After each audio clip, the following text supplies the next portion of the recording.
aking sitaw. O, diba? Ang haba-haba ng bunga. O, ang lalaki o. Grabe. Ito, kulubot. Pero mahaba pa rin. Grabe, nalanta talaga siya sa init o. Kahapon, ngayon ko lang.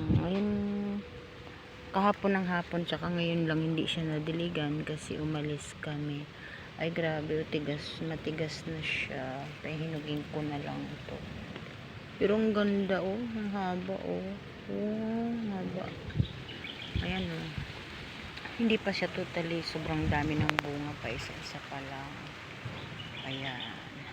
At ito naman yung aking patula.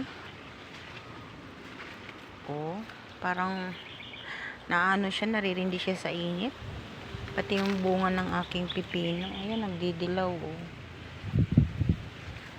Ito, dilaw talaga kulay niya, pero iba talaga, ito talaga bulok na siya oh. Iba na talaga siya.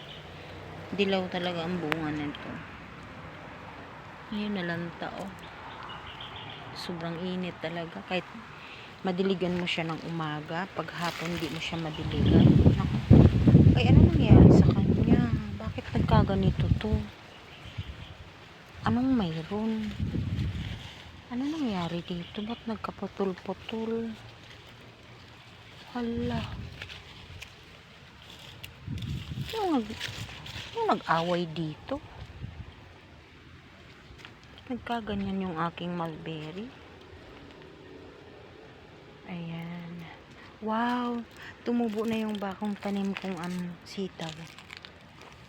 Oh, tumubo na yung aking bagong sitaw. Ayan o. Tumubo na sila. Ito naman yung ampalaya. Hanggang doon na yung gapang. Yung patula. Tsaka yung mga kamatis ko. May mga bunga na siya o. Yan. O diba? May mga bunga na siya. O. Yan. At yung aking mais, dalawa-dalawa ang bunga bawat isang puno.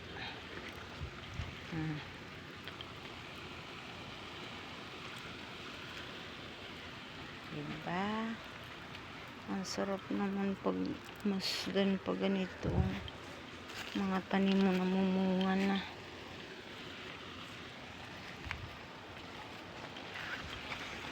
Ang aking mga sunflower na bagong tanim.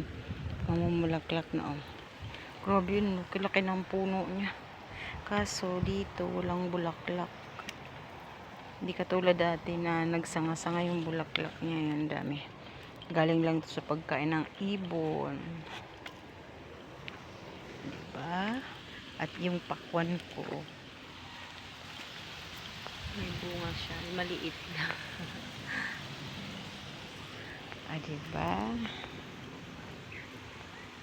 Yan ang pinagkakabalan pag wala nang ginagawa. Ito, pwede ko tong i-harvest.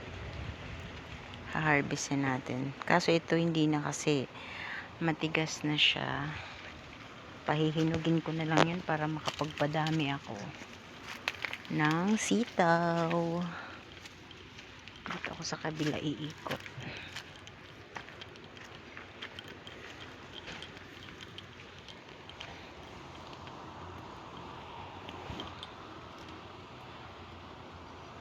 Yan. Diba? Dami niyong bunga. Oh.